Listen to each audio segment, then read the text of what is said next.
Hey guys, this is Keith Chapman. Welcome to the Relating Well podcast. It is a new, very, very informal podcast, as you can hear my car driving in the background. But I really wanted to get this started and get it out because it was spurred by another podcast. And I realized I really wanted to do this podcast because I've found for me, I believe one of the most sacred things in the world is human relationship.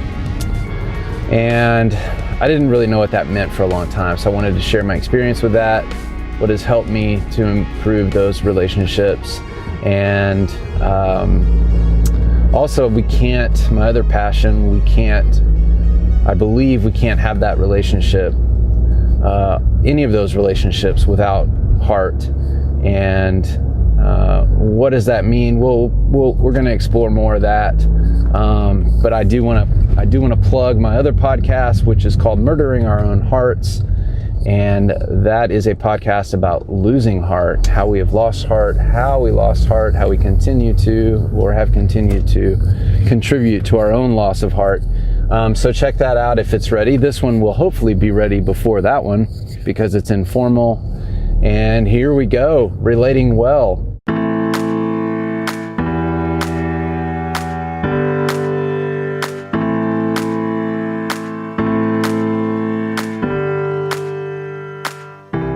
Okay, we have lost the car noise. We're in the comfort of my own home. I would be very honored if you would follow us or subscribe, depending what platform you're using. And if you're watching on YouTube or listening on YouTube, if you would click the little bell icon at the bottom as well, and you will get notifications when we post new episodes. Next thing I want to say is I am not a professional in the sense that I've not been trained in psychology or counseling or anything like that. However, I feel a bit of a professional because I have been at the bottom of a pretty big pit of loneliness, despair, feeling of helplessness, also could be translated into anxiety, depression. And I'm grateful to say that I no longer feel I am in this pit. I attribute that mostly to what I have been given by so many people to show me how to be in relationship again with other human beings. And I spend time in the pit from time to time. I can't keep myself out of it because I spent most of my life there. So I'm not going to get 100% out of it immediately or really probably ever. But the time I spend there is less, and the power and gravity that it has over me is a lot less. So with that, let's move into episode 1.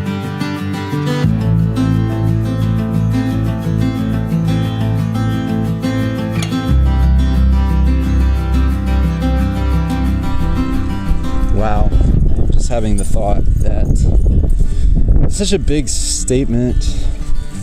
I don't even know, in thinking about this, if I'm recording later here, and I don't even know if I said relationship is the most sacred thing. I'm pretty sure I said one of the most sacred things. And gosh, I would almost take the risk of saying it is the most sacred thing. And that's really scary to say when so many issues surround us, when so many issues surround us and are important. And just thinking of the sacredness of our planet and perhaps our faith community and just so many other things that are important today, just the human life in general. But for me personally, all those other things became an escape for me from relationship and my inadequate ability to have a true relationship, to have an intimate and vulnerable relationship, to allow people to be who they are without me trying to change them or force something. And again, that's what contributed to my misery.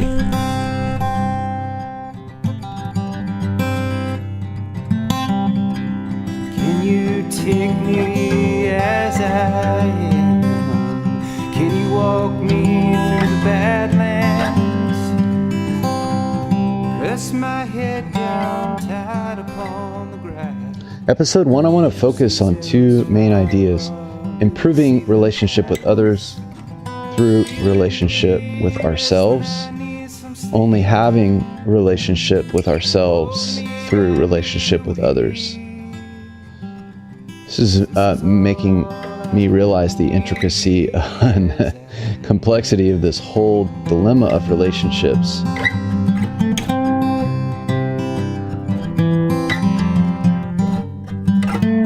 I might jump back and forth between these two things. Let's start with this. So the dilemma: I can't have a better relationship with other human beings without having a good relationship with myself. And I can't have a good relationship with myself unless I have relationship with other human beings. So how do we get out of this dilemma? Start our way out of this dilemma and into this dilemma. I'd say the first thing is I had to be shown how to focus on relationships with other men for me. So what I'm going to say, to generalize that, is I believe we need to focus on same-sex relationships, meaning friendships, good friendships. And guys that are married here or in a relationship with another woman, I don't mean going out as often as you can to drink beer and watch sports or, and not that that's bad. But it's not what I'm talking about. To improve relationships, that's not going to improve them. And sometimes it could harm them if we spend too much time there.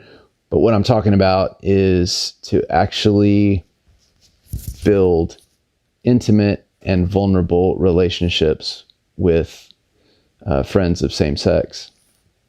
And this might include other men and women. I'm not sure, but I've experienced it mostly. I've experienced most of my healing and growth through a relationship with other men.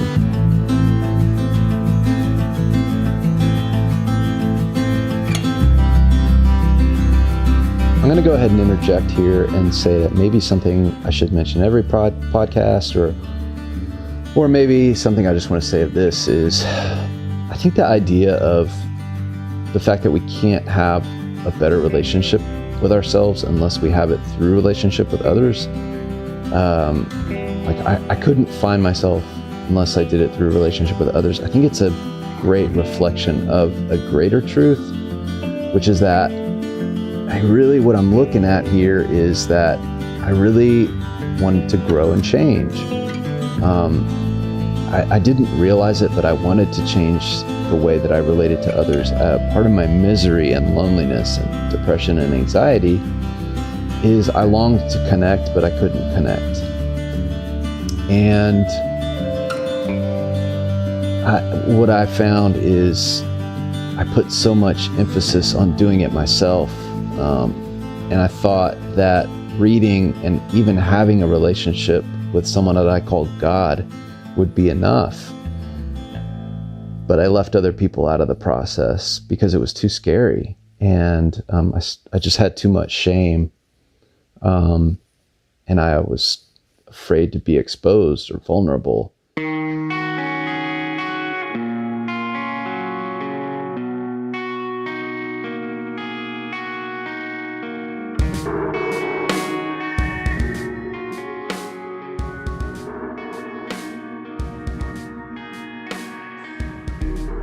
What I found, though, is that we all have this dilemma. We are all incapable of changing ourselves. And I'll hear people say a lot, the only thing I can change is myself. And that hasn't been my experience. I can't even do that. And so there's two powers. The good news is there's two powers that I found that are greater than me. And one of them is the power of relationship and relationship with others and groups. And I think in that is reflected the other power greater than me, which is, for me, is someone I call God. For you, it might have to just start in that group. that might just have to be your God for a little bit. And I've seen him work this way. I've seen whatever power there is greater than us, a spirituality, I've seen it work through that group. And so I'm not scared. I'm a little scared to say that, but I'm not too scared to say that I believe we need something greater than ourselves. And I think that if we've never done it, it can start with a group. And where do I find that? Maybe you're asking, how do I start that? You may not even want to start it. You may be turned on off this podcast right now, but I've really found two places for those things to start. Sadly, one of them's not church. I'm sad about that. I'll just say that off the bat. Secondly, the two places I found for them to start is group therapy and 12-step recovery. So how did intimate, vulnerable relationships with other men help me? Well, first of all, there was a lot of parts of me that I thought didn't matter. And that started with my childhood. I think I could talk generally about my childhood, but I didn't really think any of that really mattered. And I didn't realize that a lot of my misery was truly coming from things that I had told myself didn't matter, and had come from a lack of grieving things that had happened to me. And here's the sad news. I wasn't ready till I was ready. And if you're listening to this, you may or may not be ready for that. You may think, well, I'm already there. I've already done it. But I will tell you, grieving has been one of the greatest gifts of my life.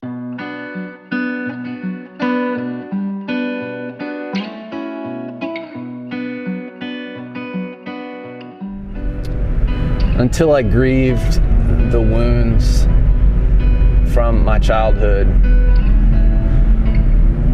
which first took a measure of sobriety from substances, but really even just from life. I had to get away, and not just get away on my own, get away to a place I could get help. And then I was able to strip away everything enough that all I was left with was my sadness. It took going through a lot of fear to get to that sadness and that hurt and that loneliness. But until I grieved those wounds, which, yeah, at first just felt like a panic attack because it's so much welling up. Until I grieved all that, I really just flat out couldn't believe that I was a good person. I really approached life from the standpoint of like, we're all bad because we're sinners. I mean, it says so, right? And I was finally able to, after I grieved, I could finally see what people were already telling me, that it's not really that. It's more that in spite of being sinners, we are still good. That's at least what I believe now. We always were, and we always are, and we always will be. And until I grieved, I couldn't. And I couldn't, until I grieved, I couldn't believe I was good. And until I believed I was good, I couldn't receive the gift of relationship.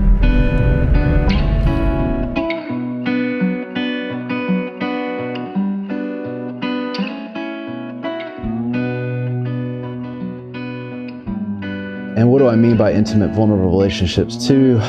Those parts, what else of those parts that I didn't think mattered, that started to expose a lot of that early stuff. And there's three things that really started to lead me to those things. And those three things, I think, are explored very well in group therapy and 12-step recovery of any kind. And they are fears, resentments, and shame or low self-esteem.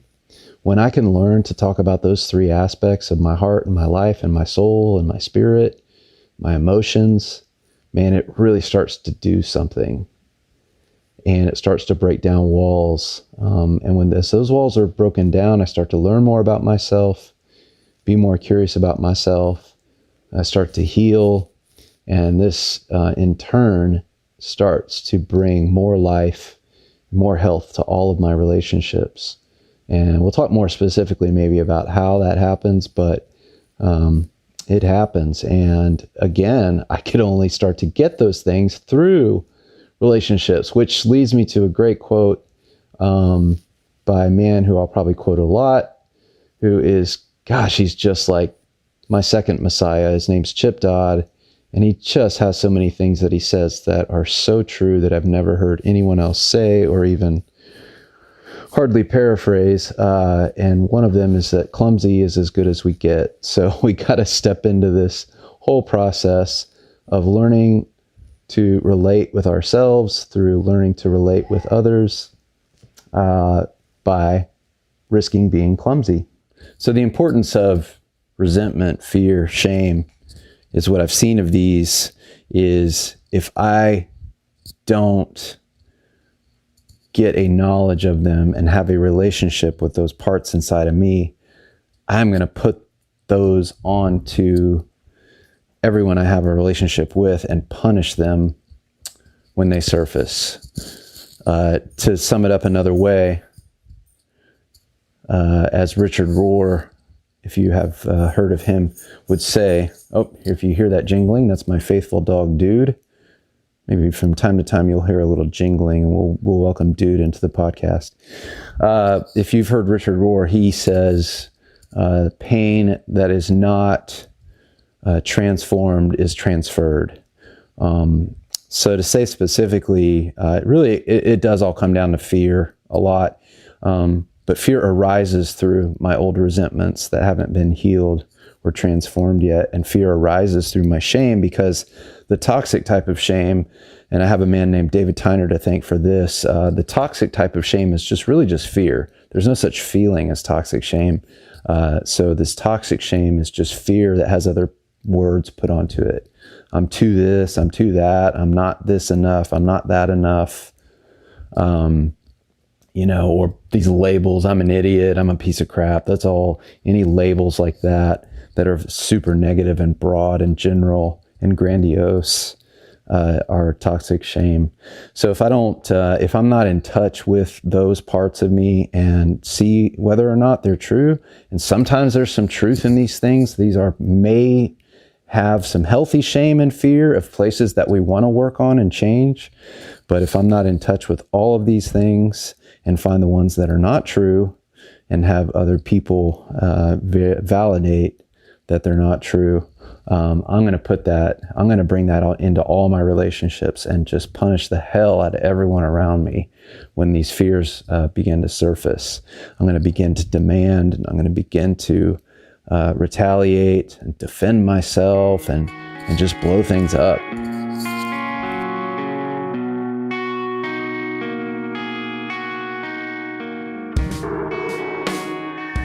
Okay, so I think that brings us to a good stopping point for episode 1, because I want to keep these things short, and we will try and have 1 or 2 points for each podcast, and hopefully have some guests in the future.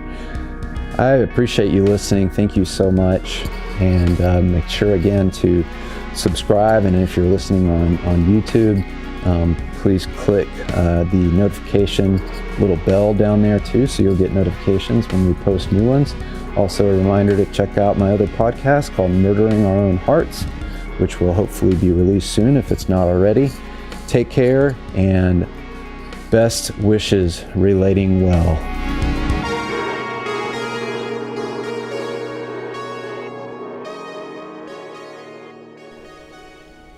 Hey guys, this is Keith Chapman, host of this podcast.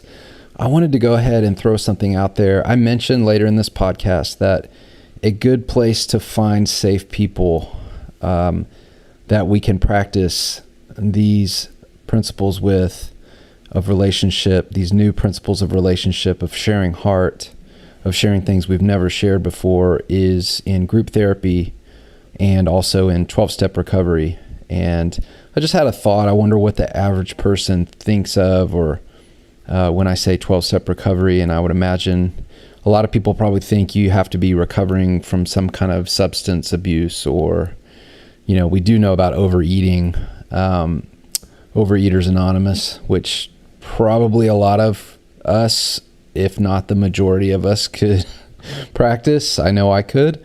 And that's where all 12-step fellowships actually overlap a lot. But I do want to mention a couple that would really fit the average person who may not be struggling with an addiction to a substance of any kind or a specific addiction. Those two are Al-Anon, which is for friends and families of alcoholics or addicts, which most of us have been influenced by the family disease of alcoholism or addiction. So almost all of us fit into that program. And also one that actually came out of Al-Anon, which is called Adult Children of Alcoholics. And they've added or dysfunctional families. So that right there pretty much includes every single one of us. And so I just wanted to mention those couple of 12-step groups. There's also one for codependence, which is another word for being human, which maybe I'll talk about in another episode. But I just wanted to throw a couple of those names out there so that we don't just, that hopefully you don't just write off what I'm saying when you hear the words 12-step fellowship. Enjoy the podcast.